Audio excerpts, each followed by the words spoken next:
नमस्ते दोस्तों, स्वागत है आपका अपने चैनल कड़वा है तो सच है में। आप यहाँ तक आए हैं तो चैनल सब्सक्राइब भी कर देना। मोदी जी का तो पता नहीं कब परिवार नियोजन लाएंगे, लेकिन उसके पहले हमने अपना परिवार 500 से भी ज्यादा कर दिया है। सारे सब्सक्राइबर को मेरी तरफ से धन्यवाद। मंदिर से निकलते ही कुछ दूर चलते ही सबसे पहले मुझे मिले पृथ्वीराज। हाँ जी, वही सोनिया माता वाले। राय पिथौड़ा वाले मिले होते ना तो चरण धूलि माथे पर लगाता मैं। खैर, यही मिल गए और मैंने सवाल दाग दिया। मस्जिद, चर्च, दरगाह सब छोड़कर सिर्फ मंदिरों के सोने पर टेढ़ी नजर क्यों है तुम्हारी? बात का कारण पूछा तो बोले माता श्री का हुक्म था, पालन तो करना ही था।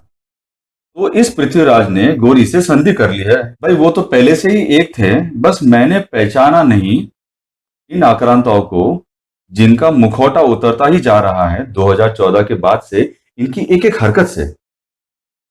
अब मंदिरों में पड़े सोने पर ही तो टेढ़ी नजर डाली है ना, जो इतना भड़क गए सारे साधु संत। मना कर दो, नहीं देंगे, किसी के बाप का थोड़ी है। लेकिन संतों का कहना भी सही है चौहान जी, दान पुण्य खुद भी कुछ कर लो, चैरिटी स्टार्ट्स फ्रॉम होम। खैर, इटालियन को अंग्रेजी कहाँ पता होगी। जिनको मंदिरों के बदले हॉस्पिटल चाहिए थी, जिनको मंदिर बेकार लग रहे थे, आज वही वही सारे मंदिरों से सोना मांग रहे हैं। भारत के सारे गरीब फिर जमा हो गए हैं। कहा?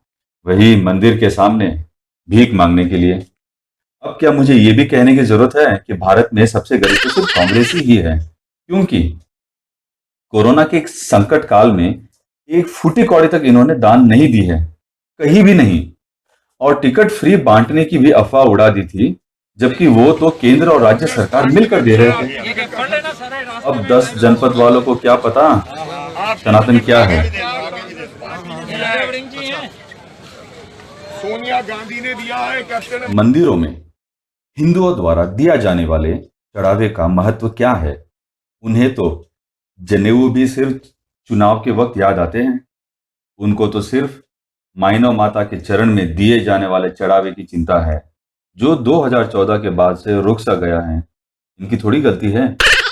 वैसे एक बात मुझे आज ही पता चली है, भारत सरकार के बाद अगर किसी के पास सबसे ज्यादा जमीन है तो वो है वक्फ बोर्ड और चर्च। निकालो ना वहां से भी पैसा, लेकिन नहीं बोलेंगे वहां। कुछ मत बोलो, सेकुलरिज्म। और 10 जनपद के तुष्टिकरण एवं माता सोनिया के पुष्टिकरण, पप्पू का पासकरण, पिंकी के राजनीतिकरण के चलते आज तक कोई भी मस्जिद, मदरसा, दरगाह या चर्च इतने अमीर हो ही नहीं पाए हैं कि वो इस कोरोना के संकट काल में भारतवासियों की मदद कर पाए, उन्हें कम से कम एक वक्त का खाना ही खिला पाए। बोले तो अन्नदान, किसकी गलती है?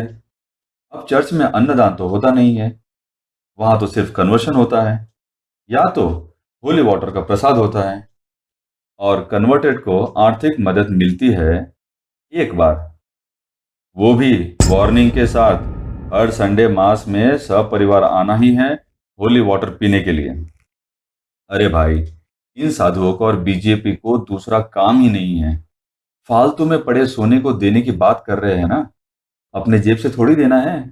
मंदिरों का सोना है तो मेरा और आपका ही तो है, किसी नेता के बाप का थोड़ी ही है। वो हमने मंदिरों को दान दिया था ताकि कभी सनातनियों के काम आ सके। ये बीजेपी वाले यूं ही बतंगड़ का बात बना रहे हैं। उल्टा बोल गया ना मैं, क्या करूं? आज की बात ही ऐसी है कि सीधे शब्द मुंह से निकल ही नहीं रहे, सीधे सीधे गाली गलौज से बच रहा हूं मैं। अब सोनिया माता की नजर मंदिर की संपत्ति पर इसलिए है ताकि कल को देश पर या सनातन पर यदि कोई मुसीबत आ जाए तो इन मंदिरों के पास कोई भी संपत्ति बचे ही नहीं देश प्रेमियों को देने के लिए, ताकि हम देश और सनातन धर्म को बचा पाए। जैसे 1857 की पहली क्रांति में हुआ था, तब मंदिरों से क्रांतिवीरों के लिए बहुत धन दिया गया था स्वेच्छा से। और सुभाष चंद्र बोस ने जब लोगों से मांगा था कि तुम मुझे खून दो मैं तुम्हें आजादी दूंगा, तब लोगों ने अपने गले में पड़े सोने को आभूषण तक उतार कर दे दिए थे। तो भाई, साजिश गहरी है, समझो और आगे समझाओ। नहीं समझा सकते तो उस देव भक्त को यह वीडियो दिखाओ। अब अल्लाह के बंदे को तो बोल नहीं सकता ना मैं।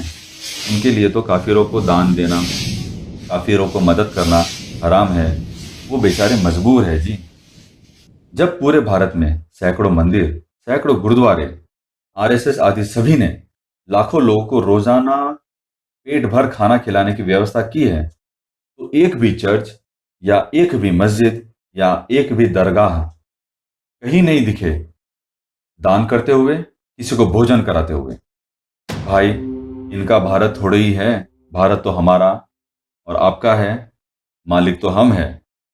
भारत की शिकायत अरब से करने वालों का तो भारत कभी हो ही नहीं सकता। ये दोनों ही रिलीजन तो भारतीय भी नहीं है, तो फिर वो भारतीयों की मदद कैसे कर सकते हैं? इनको तो फिक्स पैसा मिलता है हिंदुओं को कन्वर्ट करने के लिए। फिर चर्च के पिताजी और इमाम को, यानी अरबी टट्टुओं को, खर्चे का हिसाब भी तो देना पड़ता है ना। आपको तो ये भी नहीं पता है कि चर्च और मस्जिद के पास कोई जमीन होती नहीं है। सारे चर्च तो हवा में बनाए गए हैं ना। ये जो प्राइम लोकेलिटी में इनके जितने भी संस्थान हैं, सब किसी और की आज्ञा से चलते हैं, भारतीय सरकार की आज्ञा से नहीं, भारतीय नागरिकों के भले के लिए नहीं। इन चर्चों को रख रखाव तक का पैसा सरकारों से मिलता है। मौलाना का वेतन भी सरकार देती है। और मैं इन गरीबों से आशा कर रहा हूं कि ये लोग दान देंगे।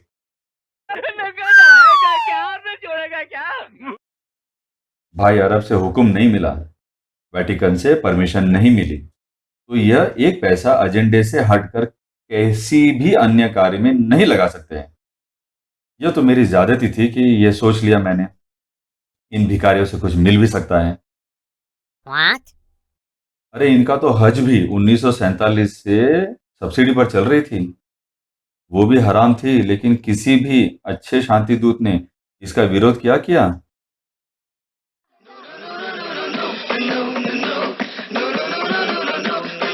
भाई, आपको तो सेकुलरिज्म के कीड़े ने काटा था ना।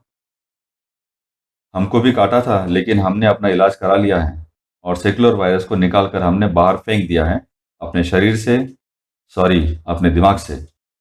अगर आपको भी अपने दिमाग से सेकुलर कीड़ा निकालना है तो इस चैनल को सब्सक्राइब करें, लाइक, शेयर और कमेंट भी जरूर करें। धन्यवाद। वंदे मातरम।